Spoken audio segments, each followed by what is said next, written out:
সময়ের ব্যাপার মাত্র যে বিশ্বে একটা ভয়ঙ্কর প্রলয়কারী কিছু একটা হতে যাচ্ছে। বলবো যে ভবিষ্যৎবাণী করে বেড়াচ্ছে। ভবিষ্যৎবাণী করি নাই, আপনার বর্তমান সম্পর্কে জ্ঞান নাই বলেই বর্তমানকে আপনার ভবিষ্যৎ মনে হয়। বর্তমান সম্পর্কে আপনি অজ্ঞ বলেই বর্তমানের জ্ঞানটাকে আপনার কাছে ভবিষ্যৎ মনে হচ্ছে। বর্তমান সম্পর্কে জ্ঞান অর্জন করেন, দেখবেন সঠিক বুঝতে পারবেন। নিউক্লিয়ার যুদ্ধের দ্বার প্রান্তে। তো যেটা বলছিলাম, এই যে গোত্রীয় হানাহানি দেখেন ছড়িয়ে পড়েছে, আর এই হানাহানিকে উস্কে দিচ্ছে কারা? এই হানাহানিকে উস্কে দিচ্ছে একটা শ্রেণী, তার নাম জায়েনিস্ট মুভমেন্ট। তারা কি চায়? তারা চায় চীনকে তাইওয়ানের সাথে বিরোধ বাঁধিয়ে দিতে, তারা চায় বাংলাদেশের অভ্যন্তরে একটা ফাসাদ লাগিয়ে রাখতে, তারা চায় মিয়ানমারকে দিয়ে বাংলাদেশকে বিজি রাখতে, তারা চায় ইউক্রেনকে দিয়ে রাশিয়াকে বিজি রাখতে, তারা চায় ইসরায়েলকে দিয়ে প্যালেস্টাইনকে বিজি রাখতে। বিভিন্ন জায়গায় সব সেট করে রাখা হয়েছে। এবং তার উদ্দেশ্য হচ্ছে পৃথিবী থেকে মানব জাতি কমিয়ে ফেলা। এবং আস্তে আস্তে যেন ওদের যে agenda, they want to rule the world, তারা সারা ওয়ার্ল্ডটাকে রুল করতে চায় এবং ইসলামকে পুরো মুছে ফেলতে চায়। এবং ইসলাম শুধু না, ধর্মতাত্ত্বিক যে কোনো কনসেপ্ট আসলেই ওটাকে মুছে ফেলতে চায়। যে কোনো ধর্মকেই তারা সহ্য করতে পারছে না। তো এই উদ্দেশ্য বাস্তবায়নের জন্য তারা এই কাজগুলো করে বেড়াচ্ছে। আইয়ামে জাহিলিয়াতের সেই যে সুন্নত, ওই যে জাহিলিয়াত এখন সারা বিশ্বে এভাবে ছড়িয়ে পড়েছে। অতএব চোখ কান খোলা রাখতে হবে। ভয়ঙ্কর অবস্থা সামনে। দেখেন না, গভর্নমেন্ট বলছে এখন সামনে ভয়ঙ্কর খাদ্য সংকট দেখা দিবে। কৃষিজ দিকে ফোকাস করতে বলছে এবং নিজেদের খাদ্য উৎপন্ন করার দিকে মনোযোগ করতে বলছে। এই কথাগুলো 5 বছর থেকে বলি নাই, তখন তো খারেজি হয়ে গেছিলাম। এখন এই কথাগুলো খোদ আমাদের দেশের প্রাইম মিনিস্টারও বলছেন, আলহামদুলিল্লাহ, তাকেও সেই বুঝ আল্লাহ পাক দান করেছেন। তো এই যে কথাগুলো, এগুলো কোনো অনেক গল্প কাহিনী না। যারা ওয়ার্ল্ড অ্যাফেয়ার্স বলছেন তারা জানেন যে বিশ্ব এখন একটা ভয়ঙ্কর একটা অবস্থার সম্মুখীন হয়েছে। এটা আপনারা বুঝতে হয়তো দেরি করে ফেলছেন। আল্লাহ পাক আপনাদেরকে বোঝার তৌফিক দান করুন, আমিন। শেষ কথা বলি, ওই দ্বন্দ্বটা কিন্তু দেশ থেকে দেশ ছড়িয়েছে, যেমন ঠিক একইভাবে ধর্মের মধ্যেও ছড়িয়েছে। ধর্মের মধ্যেও আমরা কিন্তু বহু দলে ভাগ হয়ে গেছি। এমনকি মুসলিমদের মধ্যেও আমরা শততা বিভক্ত বিভিন্ন দলে আছে না? এক দল আরেক দলের লোকদেরকে সহ্য করতে পারে না, আরেক দল আরেক দলের ইমামকে সহ্য করতে পারে না। হ্যাঁ, এক সংগঠনকে সহ্য করতে পারে না। এই যে গোত্রীয় হানাহানির সুন্নত, ওই আইয়ামে জাহিলিয়াতের সুন্নত, এটা এখন মুসলিমদের মধ্যেও ঢুকে পড়েছে। তো প্রিয় ভাইরা, দেখুন, আমি এক কথায় বোঝাতে চাইলাম যে জাহিলি যুগ আপনি যেটাকে বলছেন, আইয়ামে জাহিলিয়াত যেটাকে বলছেন, যে কারণে বলছেন, ওই কারণগুলো প্রত্যেকটা কারণ এখনকার বিশ্বে মজুদ আছে। শুধুমাত্র স্বল্প পরিসরে না, এখন বড় পরিসরে মজুদ আছে। অতএব আপনাকে যদি আইয়ামে জাহিলিয়াতুল আকবার বলে কোনো বিশ্বকে রিকগনাইজ করতে হয়, তাহলে এখনকার বিশ্বকে করতে হবে। অতএব এই ওয়ার্ল্ড অ্যাফেয়ার্সটাকে বোঝেন, জাহিলিয়াতটাকে বোঝেন। এই জাহিলিয়াত থেকে উত্তরণের জন্য সমাধান কে দিয়েছিল বলেন? ইসলাম কি সমাধান দেয়নি? ইসলাম সমাধান দিয়েছে, কোরআন সমাধান দিয়েছে। রাসূলুল্লাহ সাল্লাল্লাহু আলাইহি ওয়াসাল্লাম 23 বছরের মধ্যেই সমস্ত জাহিলিয়াতকে দূর করে দিয়েছেন, তাই নাই? বলেন, 23 বছর পর কি মক্কায় শিরক ছিল? বলেন, 23 বছর পর কি মক্কায় সুদ ছিল? 23 বছর পর কি মক্কায় জিনা, এই যে আপনার ব্যভিচার, এই যে আপনার মাদক, এই যে গোত্রীয় হানাহানি, নারীর অবমাননা, এগুলো ছিল? তাহলে একজন মহামানব তিনি 23 বছরের মধ্যেই পুরো সমাজটাকে সংস্কার করে ফেললেন না? সেই রাসূল সাল্লাল্লাহু আলাইহি ওয়াসাল্লামের সুন্নাত কি মরে গেছে? সেই আল্লাহ কি মরে গেছেন? নাউজুবিল্লাহ।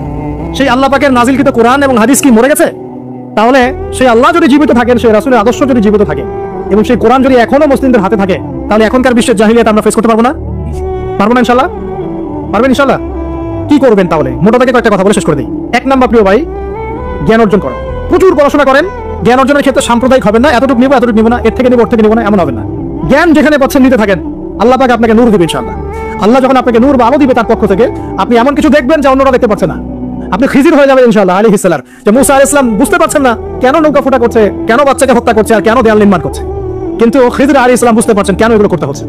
2 নাম্বার, প্রিয় ভাই, আপনার হায়াতটাকে মূল্যায়ন করেন। আজকে তওবা করে ফিরে আসেন, 5 ওয়াক্ত নামাজি হয়ে যান, সময় অপচয় বন্ধ করেন, যৌবনকালটাকে কাজে লাগান, সিরিয়াস হন, জীবনটার ব্যাপারে সিরিয়াস হন। জীবনটা কিন্তু হেলায় খেলার বিষয় না। একবার চলে গেলে, একবার মৌত হয়ে গেলে, কান্নাকাটি কোটি কোটি বছর করলে আল্লাহ পাক আর দ্বিতীয়বার পৃথিবীতে ফিরাই দিবে না, দিবে? তো কি কারণে আমরা আমাদের সময়টাকে হেলায় নষ্ট করছি? সুযোগ আছে? কোনো সুযোগ নেই। যেই কাজের পরকালীন কোনো ফায়দা নাই, সেই কাজে আমি নাই। সোজা কথা বলেন, যেই কাজে পরকালের কোনো ফায়দা নাই সেখানে আমি নাই, এরকম আকীদা লাগবে। ইলম অর্জন করবেন কেন? পরকালের ফায়দা আছে তাই। নামাজ কেন পড়বেন? পরকালে ফায়দা আছে তাই। প্রেমের সম্পর্ক করবো না কেন? পরকালে ফায়দা নাই তাই। এই গান এই মিউজিক শুনবো না কেন? আমি পরকালে কোনো ফায়দা নাই তাই। আমি হয়তো এসব টিকটকের পিছনে ঘুরবো না কেন? পরকালে কোনো ফায়দা নাই তাই। যে কাজ পরকালে ফায়দা দিবে আমি সেই কাজে আসি। পারা যাবে ইনশাআল্লাহ? আল্লাহ তৌফিক দান করুন। যুবক ভাইদেরকে আমি অনুরোধ করবো যে আপনাদের যৌবনটা আগামী মুসলিম উম্মার ভবিষ্যৎ। এই যে বলে না যে জাতির কান্ডারি হবে অমুক তমুক, কেউ জাতির কান্ডারি হতে পারবে না। জাতির কান্ডারি যদি হতে চায় তাহলে মুসলিম যুবকরাই হতে পারবে ইনশাআল্লাহ। যারা সারাদিন মাদকদ্রব্য সেবন করে এরা জাতিকে কিচ্ছু দিতে পারবে না। যারা সারাদিন হকি স্টিক নিয়ে ঘুরছে আর নির্মমভাবে মানুষকে মারছে, এরা জীবনেও জাতিকে কিচ্ছু দিতে পারবে না। ফাসাদ সৃষ্টি করা ছাড়া কিচ্ছু করতে পারবে না এরা। দেশকে, জাতিকে এবং উম্মাকে যদি এগিয়ে নিতে হয় শুধু মুসলিম যুবকরাই পারবে ইনশাআল্লাহ। এবং কারা পারবে? যারা অন্য ধর্মের মানুষ কিন্তু মনটা স্বচ্ছ সৎ, তারাও পারবে। যাদের মনে সততা আছে অন্য ধর্মের হলেও তারা পারবে ইনশাআল্লাহ। যার মনে সততা নাই সে পারবে না কখনো। করাপ্টেড, দুর্নীতিপূর্ণ মন নিয়ে কখনো দেশের খেদমত, জাতির খেদমত করা যায় না। বাংলাদেশের সবচেয়ে বড় সমস্যা দুর্নীতি। বাংলাদেশের 1 নম্বর সমস্যা দুর্নীতি। দুর্নীতি যদি না থাকতো আর সমস্ত কালো টাকা যদি সাদা করা যেত, বাংলাদেশের মানুষকে আজকে না খেয়ে মরতে হতো না। সামনের দিনগুলো কঠিন হবে, ভয়াবহ হবে, এটা সবাই বুঝতে পারছে, হয়তো শুধু আপনারা পাচ্ছেন না। আল্লাহ পাক আপনাদেরকে বোঝার তৌফিক দান করুন, আমিন। সামনে যান, নিজের জীবনকে কাজে লাগান, যৌবনকে কাজে লাগান, একটা হালাল রিজিক সার্চ করেন। অল্প রিজিকে সন্তুষ্ট হয়ে যান, উচ্চাভিলাষী হবেন না। উচ্চাভিলাষী হওয়ার দরকার নেই, যতটুকু আসছে আলহামদুলিল্লাহ, এটুকুর মধ্যেই সন্তুষ্ট থাকেন, পারবেন ইনশাআল্লাহ। সামনে যাবেন, আদর্শ পরিবার করবে, পরিবারের মধ্যে ইসলাম থাকবে। পরিবারের পিতা হবে ইব্রাহিম, পরিবারের সন্তান হবে ইসমাইল, পরিবারের স্ত্রী হবে হাজরা অথবা সারা আলাইহিস সালাম। দিনদার ছেলে নাই, বিয়ে নাই, দিনদার মেয়ে নাই, বিয়ে নাই। ওই যেটা আপনি মনে করছেন রূপ সৌন্দর্য হাবিজাবি, কিচ্ছু থাকবে না ভাই, কিচ্ছু থাকবে না। 1 বছর 2 বছর পরে সব শেষ। দিনদার স্ত্রী পাবেন, চোখ বন্ধ করে বিয়ে করে ফেলবেন। আর দিনদার স্বামী পাবেন, বিয়ে করে ফেলবেন। আমার স্বামী কত বড় ব্যাংকের চাকরি করে, কত বড় ডিগ্রি, কত বড় সার্টিফিকেট, এটা পরের ইস্যু। আগের ইস্যু হচ্ছে আমার স্বামী নামাজ পড়ে কিনা, এই লোক আমার স্বামী হতে যাচ্ছে, এর দাঁড়িয়ে আছে কিনা, ইসলাম পালন করে কিনা, ইসলামের প্রতি ভালো ধারণা আছে কিনা, সে আমাকে পর্দায় রাখবে কিনা, এগুলো বড় জিনিস। পরিবার গড়বো ইসলামিক ভিত্তিতে, ইসলাম নাই, পরিবার নাই। এমনকি পরিবার গড়ার পরেও যদি দেখেন যে পরিবারের সদস্যদেরকে বোঝাতে বোঝাতে আপনি ক্লান্ত হয়ে যাচ্ছেন, পরিবারের সদস্যদেরকে দিন বোঝাতে আপনি ক্লান্ত, কিছুতেই দিন বুঝতে চায় না, আপনি আসহাবুল কাহাফ হয়ে যান, তাও ভালো। বুঝলেন নাই? আপনি নিজের চরকায় তেল দেন, ওটা বাদ দেন, ওর কবরের হিসাব ওর উপর ছেড়ে দেন, আপনি ইব্রাহিম হয়ে যান, আপনি আসহাবুল কাহাফ হয়ে যান, তাও ভালো। ইসলাম নিয়ে কোনো কম্প্রোমাইজ নাই। পরিবারের সদস্যরাও যদি আল্লাহর পথে চলার ক্ষেত্রে প্রতিবন্ধকতা সৃষ্টি করে, বাদ দিয়ে দেন, দরকার নাই। আল্লাহর জমিন প্রশস্ত, আল্লাহর জমিন প্রশস্ত, আল্লাহর রিজিক প্রশস্ত, ইনশাআল্লাহ। আল্লাহ পাক উত্তম আরো কিছু দিবেন আপনাকে, ইনশাআল্লাহ। খেয়াল রাখবেন, পরিবারের মধ্যে ইসলাম থাকতে হবে। এখানে কিন্তু আপনাকে কেউ বাধা দিবে না, এর কর্তা আপনি নিজেই। আল্লাহ পাক তৌফিক এনায়েত করুন, আমিন। পাশাপাশি সৎ কাজের আদেশ করেন, অসৎ কাজে নিষেধ করেন। মুসলিম উম্মার মধ্যে ঐক্যের চেষ্টা করে বিভক্তি সৃষ্টি করবেন না। সবার মধ্যে ভালো জিনিস আছে, নিয়ে নেন, খারাপগুলো ছেড়ে দেন। এমন কোন সংগঠন বা দল বা জামা নাই যার 100%ই পরিশুদ্ধ, এমন কোনো নেই, কোথাও নেই। সবার মধ্যেই কিছু না কিছু ভুল থাকবেই, কিছু না কিছু ফল্ট থাকবেই। ওই ফল্টগুলোকে নিয়ে যদি আপনি পড়ে থাকেন আর কাদা ছড়াছড়ি করতে থাকেন, কাজ হবে না। এখন এই যুগটা সেই যুগ না। এটা কি সাহাবীদের যুগ যে চুল ছেঁড়া বিশ্লেষণ করতে হবে? এখন কি খেলাফা কায়েম আছে? সাহাবীদের যুগে খেলাফা কায়েম আছে, ইসলামিক অর্থনীতি কায়েম আছে, ইসলামিক রুলিংস চলছে। তখন সূক্ষ্ম সূক্ষ্ম বিষয় নিয়ে সাহাবীরা একে অপরের সাথে কনফ্লিক্টে আছে, মত পার্থক্য হচ্ছে। এখন তো কিছুই নাই, এখন আপনি ওই ছোটখাটো বিষয় নিয়ে পড়ে আছেন, বড় বিষয়ের তো খোঁজ নাই এখন। আল্লাহ পাক আমাদেরকে বোঝার তৌফিক এনায়েত করুন, আমিন। সামনে এগিয়ে যাবেন এবং দ্বীনের জন্য কিছু করার চেষ্টা করুন। আপনার জান, আপনার মাল, আপনার সময় শ্রম দিয়ে ইসলামের জন্য কিছু করে যাওয়ার চেষ্টা করেন। কিছু না পারেন, একটা এতিমখানা করেন, একটা মাদ্রাসা করেন, একটা মসজিদ করেন, ঠিক আছে, একটা সামাজিক সংগঠন করেন, একটা কি বলবো, আপনি যদি পলিটিক্সও করেন, কোনো সমস্যা নাই, কিন্তু এটাকে ভালোর দিকে নিয়ে আসেন, ন্যায়ের দিকে নিয়ে আসেন, দুর্নীতি অন্যায় বাদ দেন। এই যে পর্নোগ্রাফি দেখেন, এই মেয়েগুলোর ইজ্জতের কোনো দাম নাই, মানে তাদের দেহটাকে একটা ব্যবসার সামগ্রী বানানো হয়েছে। এবং আমি একটা লেকচার দিয়েছিলাম ঢাকায়, নীল দর্পণ, দেখবেন অনলাইনে আছে। ওখানে আমি স্ট্যাটিস্টিক দেখিয়েছি যে সারা বিশ্বে এই যে আমেরিকায় শুধুমাত্র $12 বিলিয়ন ব্যবসা করে পর্ন দিয়ে। এটা একটা ব্যবসা, একটা ইন্ডাস্ট্রি। যেমন ফিল্ম ইন্ডাস্ট্রি আছে, আপনার গানের ইন্ডাস্ট্রি আছে না, এরকম একটা ইন্ডাস্ট্রি হচ্ছে এই পর্ন ইন্ডাস্ট্রি। এখানে সবাই অ্যাক্ট্রেস, এটা হচ্ছে অভিনেতা অভিনেত্রী। এখানে যা দেখানো হয় এগুলো কিন্তু রিয়েল না, বাস্তব না, সব ফেক। বুঝতে পারছেন না কথা? এগুলো অভিনয় এবং ফেক, এবং এটা একটা ইন্ডাস্ট্রি। এর মধ্য দিয়ে মেয়েদের দেহটাকে পণ্য বানিয়ে সারা বিশ্বে ব্যবসা করছে। এবং এর একটা অন্যতম উদ্দেশ্য হচ্ছে মুসলিম যুবকদের ঈমান যেন নষ্ট করা যায়। কারণ মুসলিম যুবকদের ঈমান চলে গেলে তারা নিশ্চিন্ত, ওদের পথে আর কেউ বাধা নাই। কারণ ওদের এই জুলুমের পথে বাধা যদি কেউ দিতে পারে, তাহলে কারা দিবে? মুসলিমরা। আর মুসলিমদের মধ্যে সবচেয়ে সহ্য বীর্য কাদের মধ্যে থাকে? যুবকদের মধ্যে। তো যুবকদের ঈমান যদি চলে যায়, তাহলে এদের আর কোনো সমস্যা নাই। তো এই বিষয়টা খেয়াল করবেন যে এটা একটা ইন্ডাস্ট্রি। সো এখানে আমরা মেয়েদের দেহটাকে আমরা কি বানিয়েছি? পণ্য বানিয়ে দিয়েছি। আর এখন তো চলছে কাপড় খোলা সংস্কৃতি। প্রত্যেকটা সেক্টরে আপনি গিয়ে দেখবেন মেয়েদের ইজ্জত, সম্মান, আব্রুটাকে উন্মুক্ত করে এটাকে দিয়ে আমরা বিজনেস করছি। এটা বিজনেস। এখানে সমাধান কি? সমাধান আয়েশা রাদিয়াল্লাহু আনহা। সমাধান কে? সমাধান ফাতিমা রাদিয়াল্লাহু আনহা। সমাধান কে? সমাধান খাদিজা রাদিয়াল্লাহু আনহা। আমাদের মা, আমাদের বোন, আমাদের স্ত্রীদেরকে তাদের মতো করে মানুষ করতে হবে, গড়ে তুলতে হবে ইনশাআল্লাহ। দেখবেন নারীর সত্যিকারের সম্মান নিশ্চিত হবে ইনশাআল্লাহ। ইসলাম কি কখনো বলেছে যে মেয়েরা কাজ করতে পারবে না, পড়াশোনা করতে পারবে না ইত্যাদি? এই নাস্তিকরা তো ঠুনটো যুক্তি দিয়ে আক্রমণ করে। কে বলেছে? সমস্যা। এমন ইসলামিক স্টেট আছে যেখানে একটা স্টুডিও, মনে করেন স্টুডিও, ছবি তোলা হয়, কথার কথা, সেখানে সব কর্মী মহিলা, কোনো পুরুষ নাই। একটা মাদ্রাসা, সমস্ত কর্মী মহিলা, কোনো পুরুষ নাই। একটা স্কুল, সবাই মহিলা, কোনো পুরুষ নাই। ওখানে মেয়েরাই পড়ে, মেয়েরাই শিখায়। জায়েজ না জায়েজ বলেন? একটা নিরাপদ পরিবেশে যদি মেয়েরাই মেয়েদের দায়িত্ব নিয়ে পড়াশোনা করায়, ব্যবসা করে, অন্য কিছু করে, জায়েজ না জায়েজ? তাহলে পরিবেশ নিশ্চিত করাটা হতে চ্যালেঞ্জ। ইসলাম বলছে না যে আপনি তাকে একদম মানে অজ্ঞ করে রেখে ঘরের কোণে ফেলায় রেখে দেন, তাকে আপনি পড়াশোনাও শিখাবেন না, সম্পত্তির অধিকারও দিবেন না, কিছুই না। এগুলো ইসলাম কখনো বলেনি। বলেছে? আরে বোকা মানুষ, রাসূলুল্লাহ সাল্লাল্লাহু আলাইহি ওয়াসাল্লামের সময় তো মহিলা সাহাবীরা উহুদের যুদ্ধ করেছে। কি শুনলেন? রাসূল সাল্লাল্লাহু আলাইহি ওয়াসাল্লামের সময় মহিলা সাহাবী উহুদের যুদ্ধও করেছে। উহুদের যুদ্ধের নাম শুনেছেন? ওখানে মহিলা সাহাবীও ছিল, তীরন্দাজ। তাহলে মহিলারা কি করে না এই নবীর যুগে? আর খাদিজা রাদিয়াল্লাহু আনহা যত বড় ব্যবসায়ী ছিলেন, এখন এত বড় ব্যবসায়ী পাবেন? কোন মেয়ে আছে এত বড় ব্যবসায়ী? উসমান রাদিয়াল্লাহু আনহু যত বড় বিজনেসম্যান ছিলেন, এখন এত বড় বিজনেসম্যান আছে? তো কি ছিল না সেই স্বর্ণ যুগে? ওই স্বর্ণ যুগের সুন্নতি আমাদেরকে আমল করতে হবে। আল্লাহ পাক তৌফিক এনায়েত করুন, আমিন। প্রিয় মা ও বোনেরা, পর্দা ছাড়বেন না। আপনাদের জন্য 4টা কাজ: স্বামীর আনুগত্য করা, লজ্জাস্থানের হেফাজত করা, আপনার 5 ওয়াক্ত সালাত ঠিকঠাক মতো আদায় করা এবং রমজান মাসে সাওম রাখা। নবীজি বলেছেন সাল্লাল্লাহু আলাইহি ওয়াসাল্লাম, জান্নাতের যে কোনো দরজারই ইচ্ছা আপনি প্রবেশ করতে পারবেন। আপনার জন্য সহজ। আর স্বামীর আনুগত্য বলতে আমি বুঝাইনি স্বামীর দাসত্ব করতে হবে, এটা বলিনি। এখনকার কিছু ফ্যামিলিস্ট মেয়ে আছে, ওরা আনুগত্য শব্দ মনে হয় যে দাসত্ব মনে হয়। আনুগত্য দাসত্ব এক জিনিস না। আনুগত্য কি? স্বামী কোরআন সুন্নাহর অনুকূলে কোনো কথা বলেছে, আপনি মানবেন। স্বামী বলছে পর্দা করো, তোমাকে ভালোবেসে বলছি তুমি পর্দা করো, তুমি আমার অনেক প্রিয় একজন মানুষ, তুমি বেপর্দায় বাইরে যাবা, লোকজন দেখবে, কেমন হয়? ঠিক আছে, তোমাকে তো আমি বিয়ে করেছি, তুমি আমার মানুষ, তোমাকে দেখবে কেন? ঠিক আছে, তো এখন স্বামী ভালো কথা বলেছে, আপনি শুনলেন, এটা আনুগত্য। আর ওই স্বামী যদি বলে আসো তো আমার কলিগরা এসেছে, ওর খাবার সার্ভ করতে হবে, আসো খাবারটা পরিবেশন করো, এখন আপনি বেপর্দা হয়ে আপনার স্বামীর কলিগের সামনে খাবার পরিবেশন করতে শুরু করলেন, এটা কি আনুগত্য করতে হবে? এটা তখন আপনি আনুগত্য করবেন না। সিম্পল, কোরআন সুন্নাহর অনুগত্য কাজে আপনি স্বামীর আনুগত্য করবেন, বিপরীত দেখলে আপনি করবেন না। স্বামীর আনুগত্য মানে স্বামীর দাসত্ব নয়। আর এই হাদিসটা আপনি কেন ভুলে যান যে আল্লাহ রাসূল সাল্লাল্লাহু আলাইহি ওয়াসাল্লাম বলেছেন, আল্লাহ ছাড়া যদি কাউকে সিজদা করা যেত, সম্মান বুঝাচ্ছেন, আল্লাহ ছাড়া যদি কাউকে সিজদা করা জায়েজ হতো, আমি মেয়েদেরকে বলতাম যেন স্বামীকে সিজদা করে। কেন? কারণ আপনাকে রেসপন্সিবিলিটি, আপনার খাবার, আপনার ফুড, আপনার শেল্টার, আপনার মানে পুরো দায় দায়িত্ব নিজের হাড় ভাঙা পরিশ্রম দিয়ে, জীবনের ঝুঁকি নিয়ে স্বামী আপনার জন্য করে। সে আপনার সম্মান পাওয়ার যোগ্য তো? সে কি আপনার সম্মান পাওয়ার যোগ্য নয়? আপনি যদি সম্মানের হক আদায় না করতে পারেন তাহলে আপনি অকৃতজ্ঞ। আর অকৃতজ্ঞ মেয়ে কখনো জান্নাতে যাবে? একটা হাদিসে আছে, বেশিরভাগ মেয়ে জাহান্নামে যাওয়ার অন্যতম কারণ হচ্ছে তারা স্বামীর সাথে কুফরি করে। কি করে? মানে সারা জীবন স্বামী ভালোবেসে যায়, ভরণ পোষণ দিয়ে যায়, সব চাহিদা পূরণ করে যায়, একদিন দেখবেন কথা কাটাকাটি হয়েছে, ওই দিন বলে বসবে যে তোমার কাছে আমি কিচ্ছু পাই নাই সারাদিন। এই যে কুফরি, এই কারণে তারা জাহান্নামে যেতে পারে। আল্লাহ হেফাজত করুন। আমি আরেকটা কারণ হচ্ছে যে বেপর্দা। আপনাকে 4টা মূলনীতি ফলো করতে হবে। 1, এমন কোনো পোশাক পরবেন না যে পোশাকটা আটো সাটো, যেটা পরলে আপনার গায়ের কাঠামো বোঝা যায়। এটা বোরকা হলেও পরা যাবে না। আমি কি বুঝতে পারছি? ডিজিটাল বোরকা দেখেন নাই? দেখছেন? মাশাআল্লাহ। আর কারা কারা দেখছেন? এদিকে চোখ বেশি যায় না? আচ্ছা, এমনি দেখা যায়, চোখ দিতে হয় না, এমনি দেখা যায়। ডিজিটাল বোরকা চলবে না, ডিজিটাল বোরকা চলবে না। আমার মত, এটা আমি মত দিচ্ছি, আমি আল্লাহর রাস্তায় সময় দিয়েছি অনেকদিন, এবং এখানে যে পর্দাটা শেখানো হয় এরকম পর্দা আমি অন্য কোথাও দেখিনি। এত চমৎকার পর্দা শেখানো হয়। কারা কারা সময় লাগিয়েছেন? 3 দিন 7 দিন সময় দিয়েছেন কারা কারা? বেশিরভাগই দেন নাই, সমস্যা নাই, দিতে হবে। আমি বাধ্যতামূলক বলিনি আপনাকে, বলেছি এখানে পর্দা শেখানো হয়, চমৎকার পর্দা শেখানো হয়, যে এখানে চোখটা পর্যন্ত তাদের ঢেকে রাখার তালিম দেওয়া হয়। যাই হোক, যেখানেই শেখেন অ্যাটলিস্ট পর্দাটা শিখলেই হলো।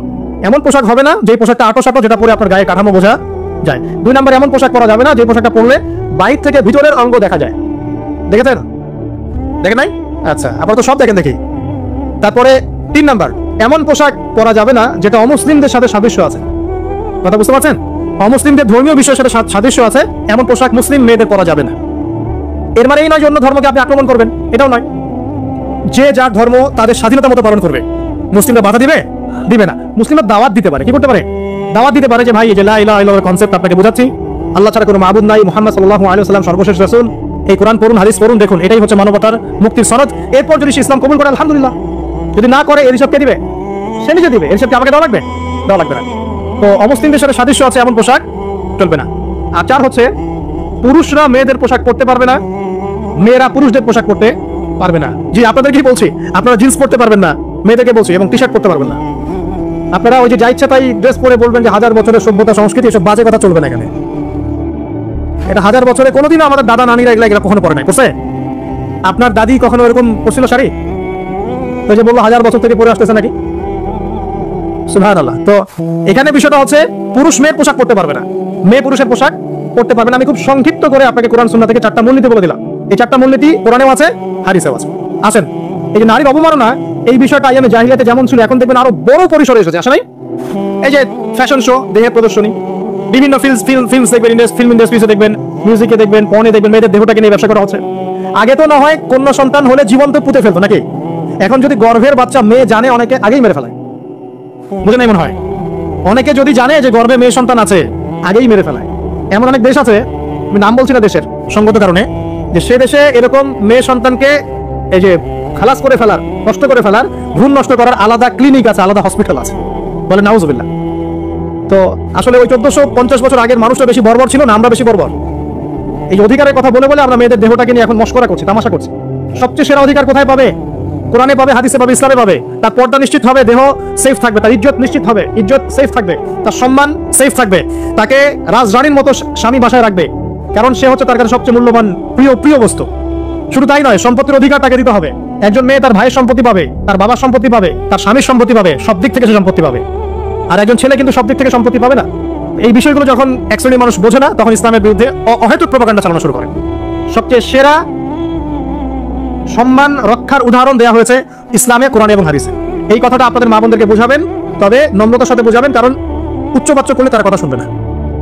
আল্লাহ রাসূল সাল্লাল্লাহু আলাইহি ওয়াসাল্লাম বলেছেন, কিছুটা বাঁকা হাত দিয়ে তাদেরকে তৈরি করা হয়েছে। যদি আপনি শক্ত করে চাপ দিতে যান তাহলে ভেঙে যাবে, আর যদি আপনি ওই অবস্থায় ছেড়ে দেন তাহলে বাঁকাই থেকে যাবে। এখানে আপনাকে হিকমা অবলম্বন করতে হবে। আল্লাহ পাক তৌফিক দান করুন। একটা বিষয় বলছিলাম, ওই যে শিরকের পাপ এখন গ্লোবালাইজেশন হয়েছে না, ওই সুদের পাপ এখন গ্লোবালাইজেশন হয়েছে না। গ্লোবালাইজেশন বোঝেন? মানে বিশ্বায়ন, পুরো বিশ্বে ছড়িয়ে পড়েছে না। আরেকটা হচ্ছে এই যে মেয়েদের অবমাননা, এটা সারা বিশ্বে ছড়িয়ে পড়ে নাই? আচ্ছা, আর দুটো বলবো, এরপর বলে আমি শেষের দিকে যাচ্ছি। আসুন, একটা হচ্ছে মাদক। মাদক আইয়ামে জাহিলিয়াতের অন্যতম সেরা পাপ ছিল কি? মাদক। ওই যে বলছেন জাহিলি যুগ, কেন বলছেন জাহিলি যুগ? বিকজ ওইখানে মাদক খেত মানুষ বেশি। এখন বলেন, ওখানে না হয় মক্কায় মাদক খেত মানুষ, এখন সারা বিশ্বে মাদক ছড়িয়ে পড়ে নাই? বেশি না কম? এখন এই যে নতুন নতুন মাদক আসছে, ইয়াবা, আরো নাকি কি কি আসছে নতুন নতুন, আমরা নামও জানি না। এই যে গাজার নাম জানি, ফেন্সিডিলের নাম জানি, আর কি আছে? হিরোইন বলেন না দু একটা, আফিম, আর কি আছে? হ্যাঁ, রেন্ডি, সুবহানাল্লাহ, এই নামও কখনো শুনি নাই আমি। আচ্ছা শোনেন, বিষয়টা হচ্ছে, দেখুন এই বিষয়টাকে হালাল না হারাম? আচ্ছা, এটাকে যদি আমরা হালাল করে নেই তাহলে কি হবে? কুফরি হবে না শিরক হবে? শিরক কুফর দূরে হচ্ছে। কিন্তু এখন মক্কার কিছু মানুষ মাদক খেয়েছে বুঝলাম, আল্লাহ রাব্বুল আলামিন ধাপে ধাপে এখান থেকে বের করেছেন। প্রথমে বলেছেন মদ খেয়ে নামাজের ধার কাছে যেও না, হ্যাঁ। তারপরে বলেছেন এই যে মাদকে কিছুটা উপকার আছে কিন্তু বেশি ক্ষতি। তারপর বলেছেন খেয়ে নামাজের কাছে যেও না। তারপর ধাপে ধাপে শেষের দিকে আল্লাহ পাক বলেছেন যে এটাকে ছেড়ে দাও, সূরা মাইদায় পড়ে দেখেন, এটা শয়তানের কাজ। তখন সাহাবায়ে কেরাম রাদিয়াল্লাহু আনহুম পুরোপুরি মাদক থেকে নিজেদেরকে মুক্ত করলেন।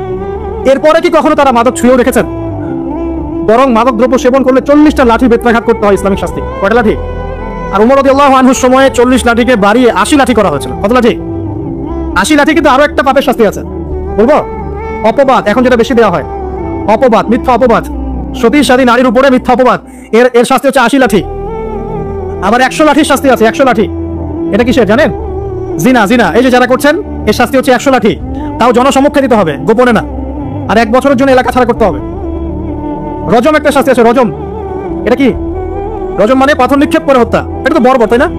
অমানবিক, মধ্যযুগীয়। এসব কথা শুনছেন না?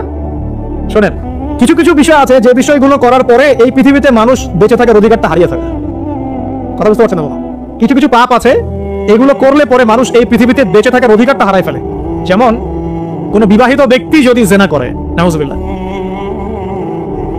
কোন ছেলে যদি কোন ছেলের সাথে যৌন সম্পর্ক করে, সমকামী করে, বা এটাকে যদি গে মানে যেটা কি বলে, সমকামিতা, ঠিক আছে, এই কাজ যদি কেউ করে, নোংরা কাজ যদি কেউ করে, কোন মেয়ে যদি কোনো মেয়ের সাথে এরকম কোনো কাজ করে, একই পাপ। এইসব পাপ করলে পরে এই পৃথিবীতে বেঁচে থাকার অধিকারটা সে হারিয়ে ফেলে। কথা কি বুঝতে পারছেন? আচ্ছা, তখন শাস্তি হচ্ছে আল্লাহ রাব্বুল আলামিন পাথর নিক্ষেপ করে হত্যা করতে বলেছেন। কারণ হচ্ছে সে এত গর্হিত একটা কাজ করেছে যেটা এই শাস্তি পাওয়ার সম্পূর্ণ যোগ্য। এবং কমে লুত নামে যে কম ছিল, ওই কমটাকে আসমানে উঠিয়ে আল্লাহ পাক পাথর বর্ষণ করে এভাবেই শেষ করে দিয়েছেন। জর্ডান একটা দেশ আছে না, জর্ডানের পাশে ডেড সি নামে একটা জায়গা আছে, ডেড সি, মৃত সাগর। ওইখানে সাদুম নামে একটা গোত্র থাকতো। কোন গোত্র? সাদুম। ওই সাদুম গোত্র এরকম সমকামী ছিল। আল্লাহ রাব্বুল আলামিন লূত আলাইহিস সালামকে পাঠিয়েছিলেন, তারা হেদায়েতের বাণী শুনে নাই। আল্লাহ পাক ওদেরকে আসমানে উঠিয়ে পাথর নিক্ষেপ করে উল্টা দিকে দাফন করে দিয়েছেন। নাউজুবিল্লাহ। কিছু কিছু পাপ আল্লাহ পাক সহ্য করেন না, আল্লাহ পাকের আরশ কেঁপে ওঠে। এই পাপগুলো সেরকম পাপ। কথা বুঝতে পারছেন? তো এই যে জিনা, পর্নোগ্রাফি, ব্যভিচার, পরকে, এগুলোর মধ্য দিয়ে আমরা নারীর অবমাননা করছি না? এবং ধর্মের মাধ্যমে মাঝে মাঝে করছি, যখন আমরা ধর্মের নামে মেয়েদের অধিকার দিচ্ছি না।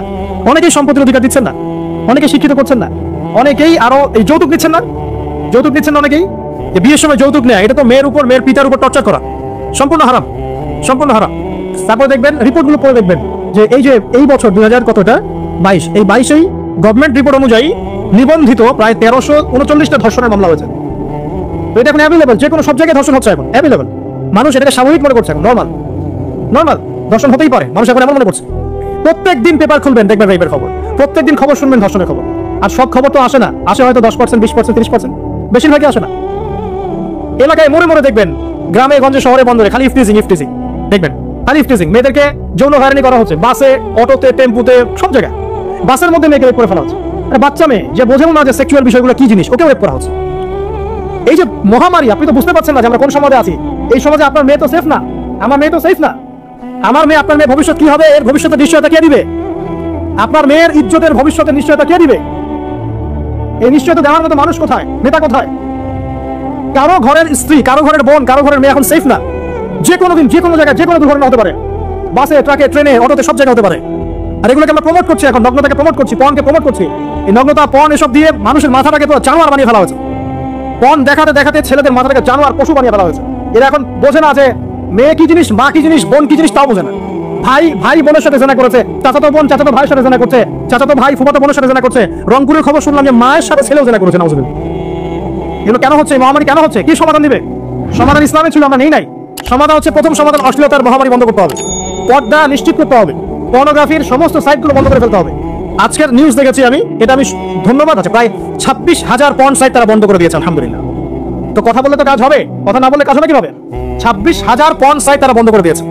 যখন সমাজের মানুষ পর্ন দেখতে দেখতে পশু হয়ে গেছে, আপনি বাইরে এই যে আলখাল্লা টুপি দাঁড়িয়ে পরে ঘুরলে লাভ আছে?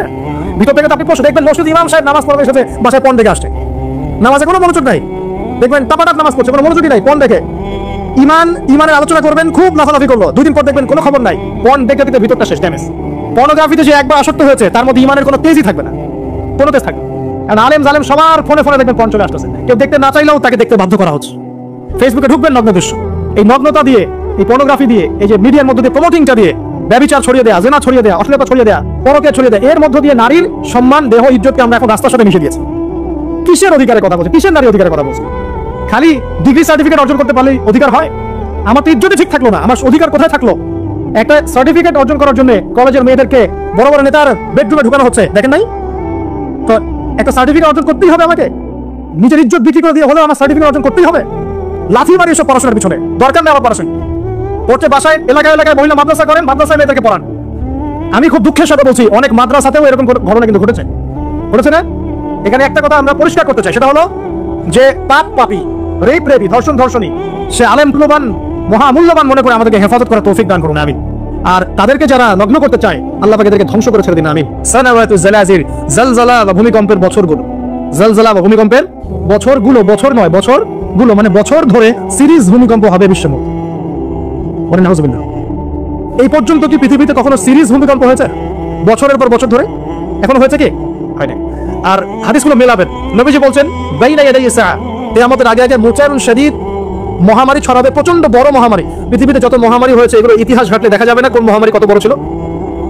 সাম্প্রতিক মহামারী অনেক বড় ছিল। সাম্প্রতিক যে মহামারী চলে গেল, এটা পৃথিবীর অন্যতম বড় একটা মহামারী।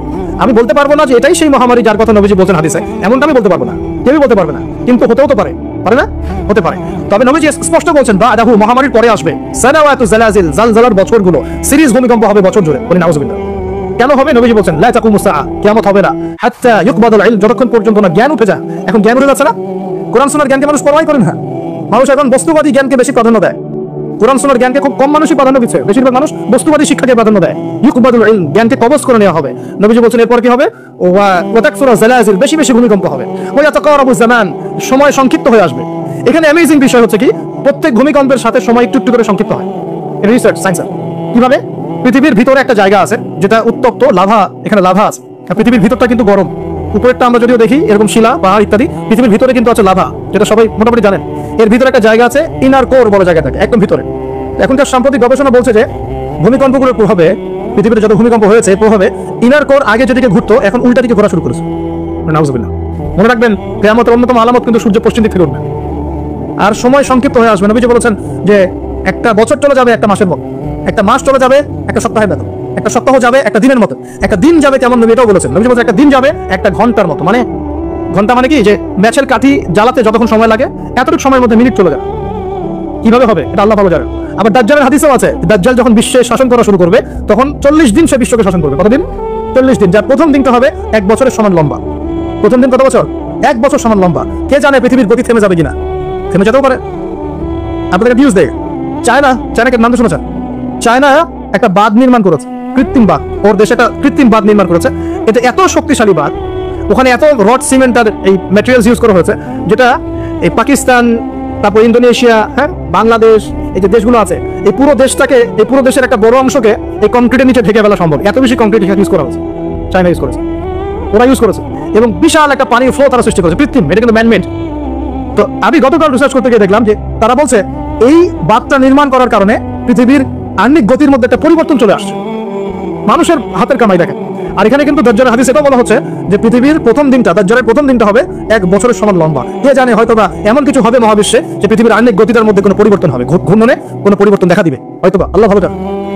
তো আমি বিশ্বাস করি এরকম, কিন্তু আমি বলি না কারণ এই যে মানুষ বলবে যে আপনি এত স্পেসিফিকলি কেমন করে বলতে পারেন। আমার বিশ্বাস এরকম কিছু একটা হবে, মহাবিশ্বে এমন কিছু একটা হবে যাতে এই পৃথিবীর গতির মধ্যে একটা পরিবর্তন আসবে। না হলে দাজ্জালের একদিন কেমন করে 1 বছরের সমান হতে পারে?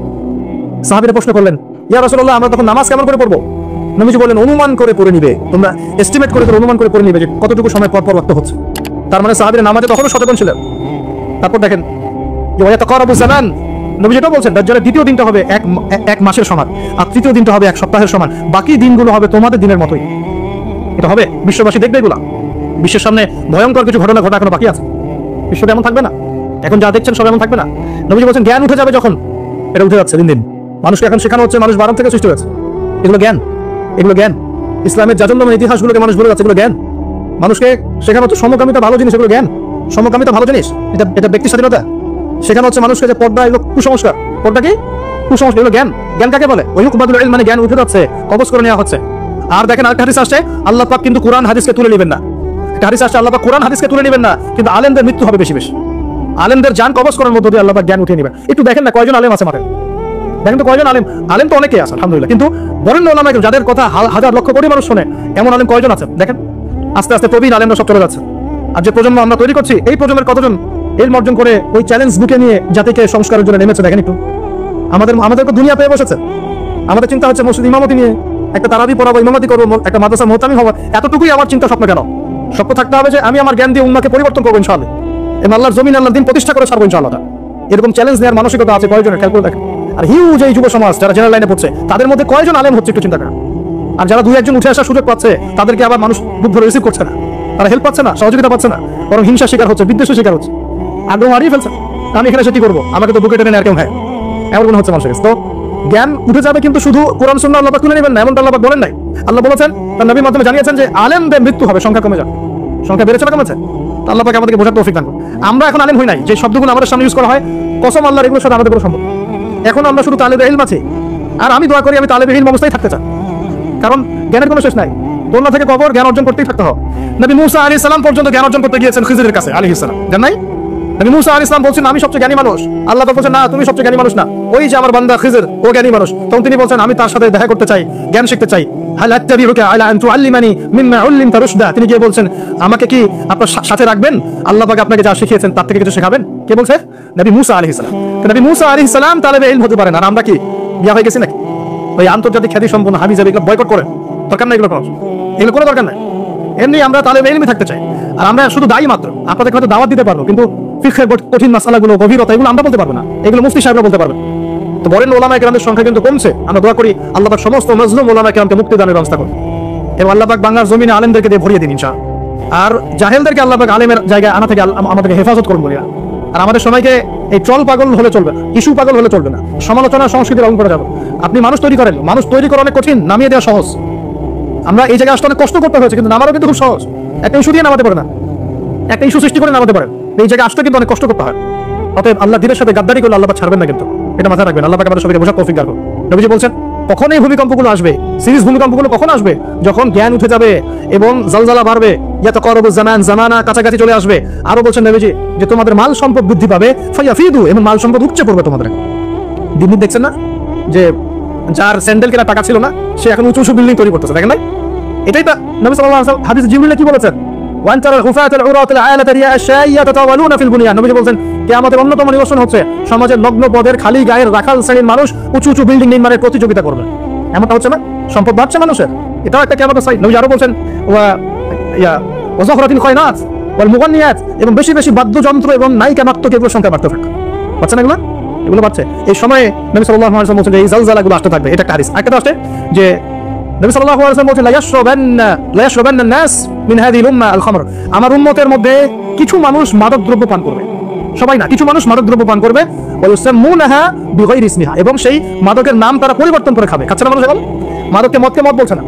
এই যে তোমরা টাইগার খাও কেন, স্পিড খাও কেন, এগুলোর মধ্যে অ্যালকোহল নাই? দিব্যি বাচ্চাদেরকে এগুলো খাওয়াচ্ছে অনেকে দেখা যায়। আপনারা কি পাগল হয়ে গেছেন নাকি? এগুলোর মধ্যে আমার ক্ষতিকর উপাদান আছে যেগুলো দিয়ে মানুষের কিডনি ড্যামেজ হয়ে যায়। দিব্যি রোজার মাসে রমজান রোজা খুলেই একবার সিগারেট হাতে নিয়ে একদম এগুলো খাওয়া শুরু করে। এগুলোর মধ্যে মাদক দ্রব্য আছে। যে পানীয়র মধ্যে যাররা পরিমাণ মাদকদ্রব্য থাকবে সেটাও মাদক, মনে রাখবেন। স্মোক করো, স্মোকটাকে অনেকে মাদক মনে করে না, তাই না? স্মোকিংটাকে অনেকে মাদক মনে করে না, মনে করে মাকরু মনে হয়। মাকরু মানে কি? মাকরু মানে কি ভালো? মাকরু মানে কি?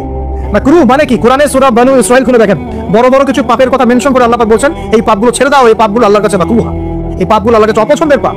এটা কি মাকরু মানে কি জায়েজ করে নেওয়া? সিগারেট খাওয়া বন্ধ করেন, ওয়াদা করেন আমার সাথে যে আজকে থেকে কোনো সিগারেট হাত দিবেন না ইনশাআল্লাহ। কোনো প্রকার এইসব টাইগার মাইয়ার স্পিচটা খাবেন না, এসব এসব ভালো জিনিস না, ভালো কিছু খান না, ভালো কিছু খান। আর অনেকে দেখা যায় যে জর্দা খাওয়া শুরু করেছে, কেন? এটা কি সুন্নত নাকি? কি দরকার আছে ভাই?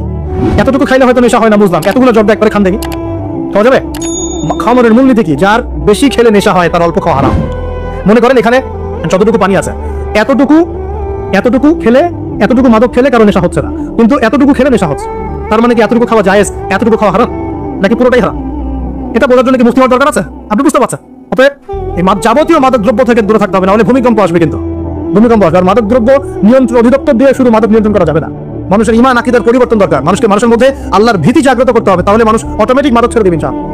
আমরা কি যুব ভাইদের কাছে ওয়াদা নিতে পারি ইনশাআল্লাহ তাআলা জীবনেও কোনোদিন মাদক খাবো না, জীবনে কোনোদিনও মাদকের ধার কাছে যাবো না ইনশাআল্লাহ। আল্লাহ পাক সাক্ষী থাকবেন, আল্লাহ কবুল করে নেন।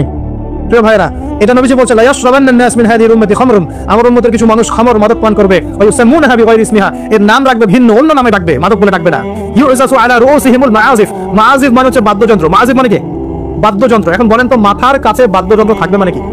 ইয়ারফোন, ব্লুটুথ, এই যে আপনি যে মাথায় কানে দিয়ে রাখছেন, মাথায় আছে না?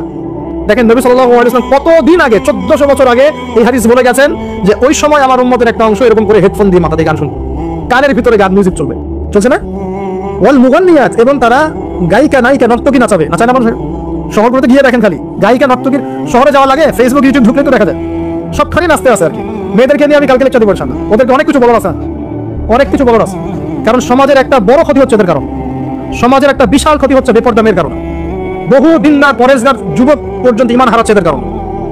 আর বাসায় তো এদের বাপ নাই, মনে হয় বাপ নাই, ভাই নাই, স্বামী নাই, কেউই নাই, এদেরকে বোঝানোর কেউ নাই। অনেক দিনদার ছেলে পর্যন্ত এদের ফিতনায় দিন হারিয়ে ফেলছে। আর এখন কিছু কিছু ওয়াইজ বের হয়েছে, প্রেম বিশেষজ্ঞ, মানে বসে বসে প্রেমের আলাপ করতে পারলে বাঁচে। আর এগুলো নিয়ে টল করতে করতে ভাইরাল সব ইউটিউব, ফেসবুক, চুলকা চুলকে সুসুরি আলাপ করতে ভালো লাগে। এখানে এই হারাম সম্পর্কের ভিত্তি ঘুরাই দিতে হবে। বারবার বলি তোমাদেরকে যে একটা হালাল রিজিকের সোর্স তৈরি করো, তাড়াতাড়ি বিয়ে করে ফেলো। বিয়ে ছাড়া যৌন চাহিদা, লজ্জাস্থানের হেফাজত, এগুলো করার কোনো বিকল্প কোনো পথ নাই, বিকল্প কোনো পথ নাই। যে পথগুলো দেখা যায় এগুলো হতাশা আরো বাড়াই দিবে, এগুলো আপনাকে আরো জানোয়ার বানায় ফেলবে ভিতর থেকে। পর্নোগ্রাফির যুগ চলছে, মেয়েদের ইজ্জত আবরু রক্ষা করা খুব চ্যালেঞ্জের কাজ। মেয়েদের ইজ্জত আবরু রক্ষা করে এত চ্যালেঞ্জ যে পর্নোগ্রাফির যুগে যে কোনো মেয়ে ধর্ষিত হতে পারে। একটা কথা এখন না বললেই পারতেছি না, আমি কিছু রিপোর্ট দেখেছি, কিছু কিছু মাদ্রাসায়, কিছু কিছু হিফজখানাতে পর্যন্ত আস্তাগফিরুল্লাহ, যে ছাত্র যারা আছে, ছাত্র, এই ছাত্রদের সাথে এরকম বলাৎকার সমকামিতার কাজ করা। আমরা বাচ্চাদেরকে পাঠাবো কোথায় তাহলে? এটা আমাদের সাথে হবে কেন?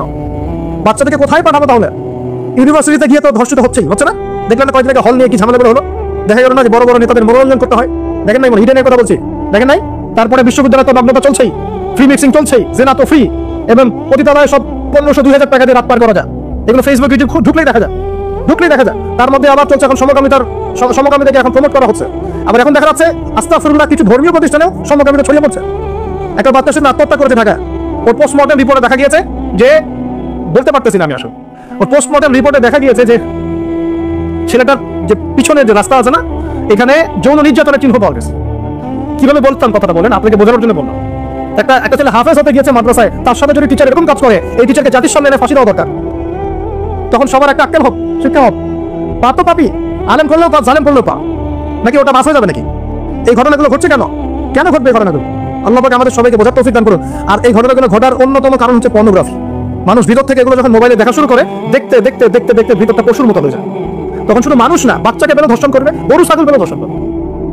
আমি কিয়ামতের আলামতের হাদিসগুলো টুকটাক কিছু গবেষণা করেছি। শেষ জামানের এমন হাদিস আসছে যে মানুষ একসময় গরু ছাগলের সাথে জেনা করা শুরু করবে। এই সময়টা কিন্তু আসতেছে সামনে থেকে। এক সময় ছিল মানুষ কি করতো জানেন? পরকিয়া করতো, বউ আছে বাসায়, অন্য সাথে সন্দেহ করতো। তারপর দেখা গেল যে প্রেম করে, চুপি চুপি প্রেম করে। আগে ওই সময় চুপচুপ করে চিঠি দিত, যে কেউ জেনে না যায়। আস্তে আস্তে সবাই উন্মুক্ত হয়ে গেল, এখন প্রেম করাটা ফ্যাশন হয়ে গেল। আমার 10টা গার্লফ্রেন্ড, আমার 5টা, আমার 2টা, তুই কজনের সাথে করছিস, আমি 5 জনের সাথে, তুই কজনের সাথে, আমি 2 জনের সাথে, ফ্যাশন হয়ে গেছে, এখন ওপেন। তারপরে আস্তে আস্তে কি হলো দেখেন, ধর্ষণ বাড়তে থাকলো। এই যুগটা এখন চলে যাচ্ছে, ধর্ষণ তো অ্যাভেলেবেল এখন হচ্ছেই। তারপরে এখন একটা যুগ আসলো, মেয়ে ছোট ছোট বাচ্চা মেয়েদেরকে এখন ধর্ষণ করা হচ্ছে, ছোট ছোট বাচ্চা মেয়েকে। এই যুগও এক সময় চলে যাবে। তারপরে আসবে এমন যুগ দেখবেন খালি ছেলে ছেলের সাথে মেয়ে মেয়ের সাথে। এটাও কিন্তু চলে আসছে, ছেলে ছেলের সাথে জেনা করতেছে না, মেয়ে মেয়ের সাথে জেনা করতেছে। এরপর কি হবে? নবীজি হাদিসে বলেছেন এরপর মানুষ এই গরু ছাগল গবাদি পশুর সাথে জেনা করা শুরু হবে। এই খবরও পাবেন, দেখে নিয়ে আমি বললাম এই খবরও পাবেন যে মানুষ গবাদি পশুর সাথে জেনা করেছে। তোমরা একটু ঘাটাঘাটি করে দেখো আমার কথাটা মেলে কিনা, ইন্টারনেট ঘাটাঘাটি করে দেখো যে কথাটা মেলে কিনা। মানুষ গবাদি পশু প্রাণীর সাথে জেনা করবে। নবীজি এগুলো কথা বলে গেছেন, ওদেরকে নিয়ে অনেক কিছু বলার আছে আমার। ইনশাআল্লাহ আমি কালকে লেকচার দিব মেয়েদেরকে নিয়ে ইনশাআল্লাহ, একটা মহিলা সমাবেশ আছে ওখানে। যেটা বলছিলাম প্রিয় ভাইয়া, এই পাপগুলোর কারণে কিন্তু আল্লাহর শাস্তি নেমে আসে।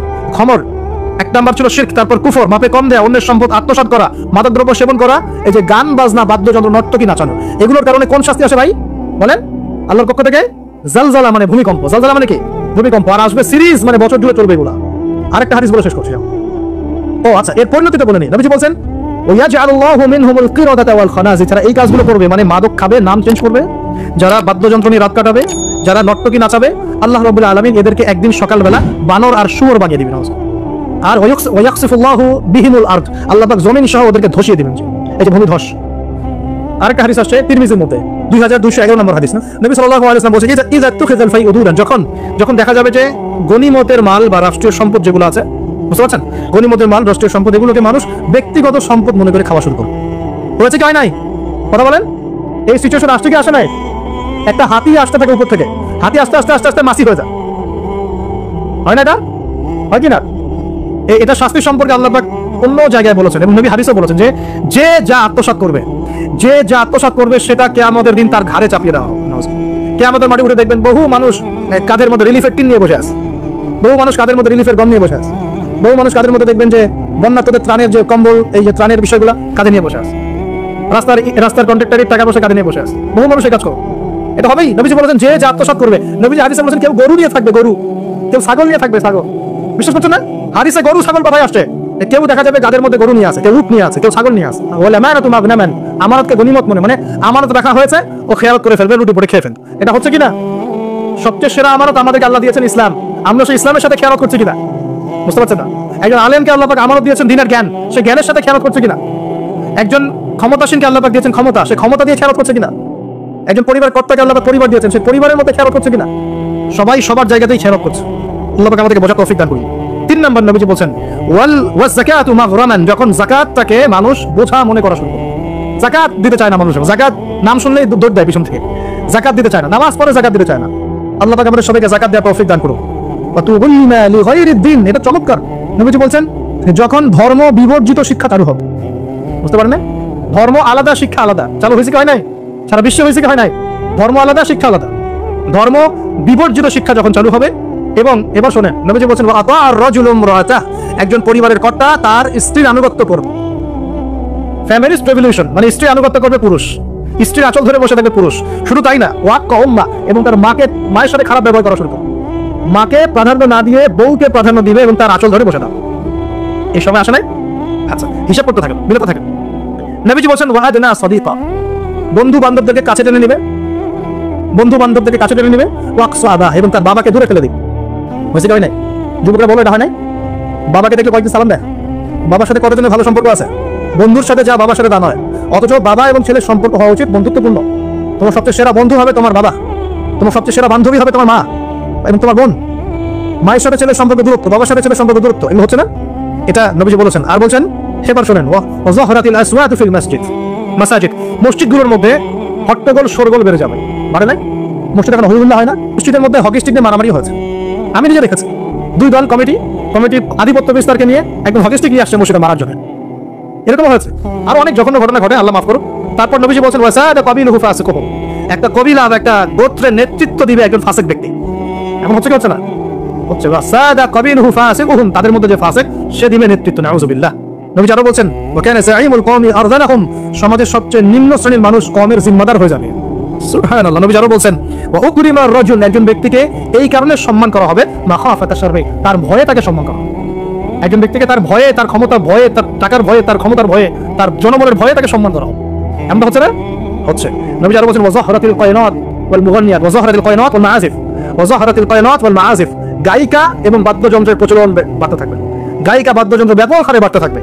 এবং ওয়াশুরিবাতিল খুমুর, এবং বেশি বেশি মাদকদ্রব্য সেবন করা হবে। ওয়া লাআনা আখিরি হাযিহিল উম্মাহ উলাহা, উম্মতের শেষ দিকের মানুষেরা প্রথম দিকের মানুষকে গালি দেওয়া শুরু করবে।